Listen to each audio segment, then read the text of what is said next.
Bonjour et bienvenue, non pas en Allemagne, mais on se met aux accents bavarois pour parler de la nouvelle Mini Countryman. Une Mini élevée en Bavière, ce qui explique qu'elle ait pris quelques formes avec la bière et les saucisses. On est très loin de l'esprit initial de la voiture d'Alec Issigonis. C'est d'ailleurs pour ça que je vous la présente dans un port. 4,44 m, c'est la longueur de cette troisième génération de Mini Countryman. La première mesurait 4,10 m. C'est, contrairement à ce qu'on peut croire, un véhicule à succès puisque c'est la plus grosse vente de Mini derrière la 3 portes. Cette Mini est désormais fabriquée en Allemagne. Ça explique que les designers germaniques aient mis le nez dans son style. C'est pas forcément du plus bel effet. Personnellement, je trouve que l'abandon des phares ronds, c'est presque un crime de lèse-majesté.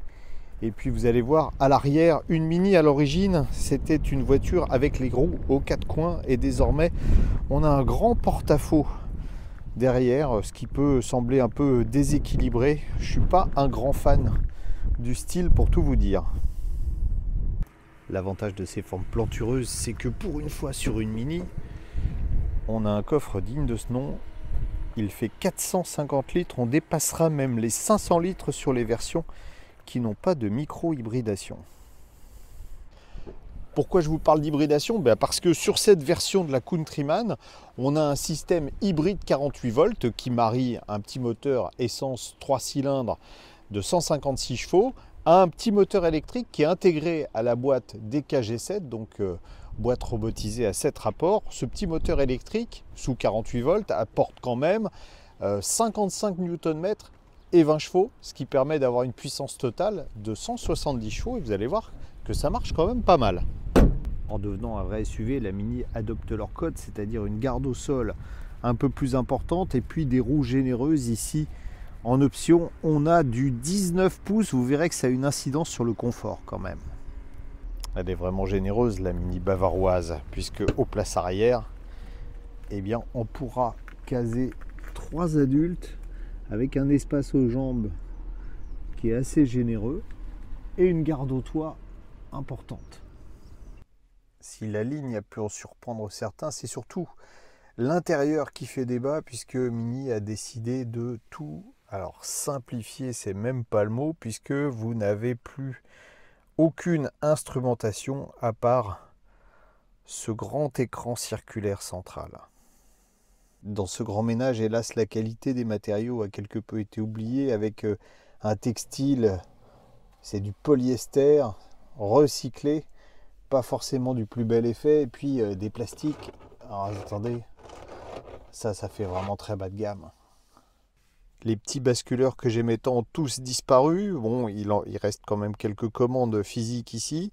Ça, c'est pour passer les vitesses. Ça, c'est un bouton de démarrage. Voilà, on le tourne et ça démarre le moteur. Ici, c'est pour les réglages des différents styles. Vous allez voir, ça par contre, c'est plutôt sympa.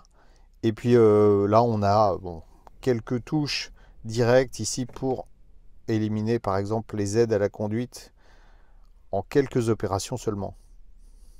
Tout ou presque se passe désormais sur ce grand écran OLED de 24 cm, c'est énorme, qui fonctionne un peu comme les systèmes BMW. Alors, on peut avoir accès, vous voyez, bon, c'est assez intuitif quand même, et c'est plutôt réactif, et on peut modifier l'aspect de cet écran central. Je vais vous faire voir, moi il y en a un que j'aime beaucoup, c'est ça, voilà, un style un peu rétro. On peut afficher un compteur comme sur les anciennes Mini, c'est plutôt sympa. On a un assistant personnel assez rigolo. Pardon? Bonjour. Salut. Comment puis-je vous aider? Maître de la musique bavaroise.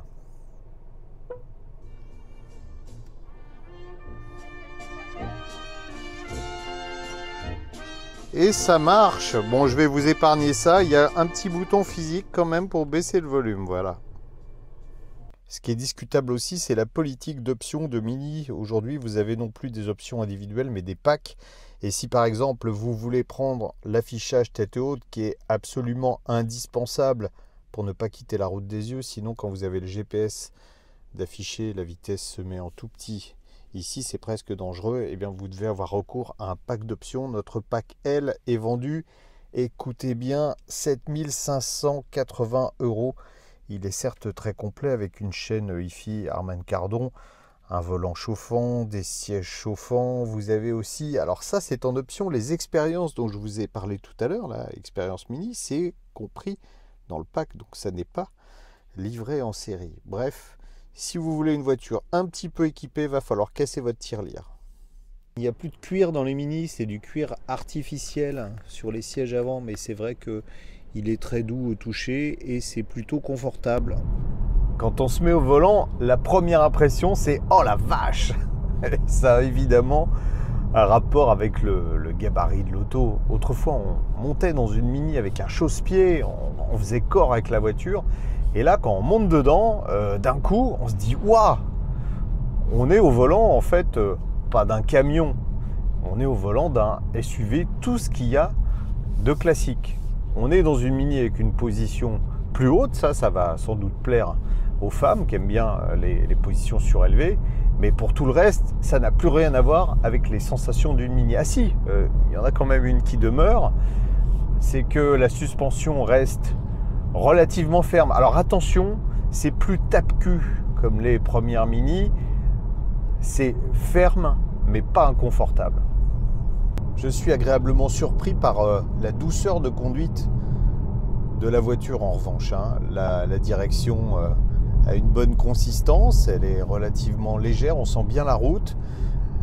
La boîte de vitesse se fait complètement oublier, la boîte de vitesse robotisée double embrayage, on sent même pas le passage des vitesses. Et puis ce petit moteur là, 1,5 litre avec la micro-hybridation, il répond présent à chaque instant, quelle que soit la vitesse à laquelle vous êtes, vous appuyez et ça répond. Et ça, c'est vraiment très agréable. C'est d'autant plus agréable que si vous décidez de rouler un petit peu plus sportivement, je suis en position go-kart.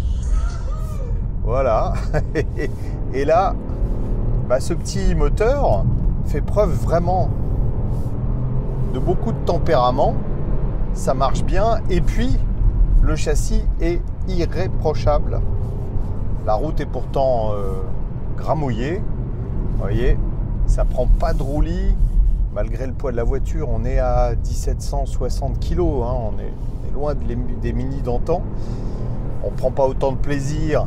C'est plus vraiment un karting, mais c'est sécurisant et ça marche bien. On peut quand même se faire plaisir au volant de ce SUV. C'est sans doute là que demeure l'esprit Mini. Je suis peut-être allé un peu fort en vous parlant du poids. En fait, on est à 1620 kg. Cela dit, quand on compare à la première Mini de 1959, où on était à environ 600 kg, on a juste pris 1 tonne. Ça n'empêche pas quand même la voiture d'afficher des performances qui sont extrêmement bonnes. On passe de 0 à 100 en 8 secondes 3, et ça c'est grâce au couple instantané du moteur électrique. Même si c'est un petit moteur 48 volts, on a en combiné 280 Nm de couple, et ça permet à la voiture, malgré son poids, de décoller à la moindre pression de l'accélérateur. C'est une première sur une Mini. En fonction des options que vous aurez choisies, ou plutôt des packs d'options que vous aurez choisis, vous pouvez bénéficier de la réalité augmentée. Ça veut dire que sur le GPS s'affiche l'image du paysage avec la flèche directement. Donc là, si vous vous perdez, vraiment, le problème viendra de vous et non pas du guidage. C'est plutôt une bonne surprise. On est à 110 km/h. Donc c'est le micro d'ambiance de la caméra. Je ne sais pas si vous avez vu, la valeur moyenne est de 65,4 décibels. Ça veut dire qu'on a un véhicule qui est aussi silencieux qu'un véhicule électrique de catégorie équivalente. On a quelques petits bruits aérodynamiques, quelques légers bruits de roulement, mais globalement, l'auto est quand même silencieuse. On le ressent d'ailleurs. C'est un véhicule avec lequel on pourra faire de longs parcours parce que on se sent bien sur les longs trajets, même si la suspension mériterait d'être un tout petit peu souple, mais je vais vous redire ce que j'ai dit au début, c'est pas inconfortable, c'est ferme mais pas inconfortable. Grâce aux nombreux packs d'options, on a sur notre voiture le système de pilotage semi-automatique. On va tenter de le tester, là vous voyez on est dans une courbe. Bon, on a quand même une légère correction au volant en plusieurs étapes, c'est moins fluide que ce qu'on a essayé par exemple sur les BMW les plus récentes. C'est un système qui s'apparente mais sans doute un peu moins sophistiqué. Bon, je vous le refais.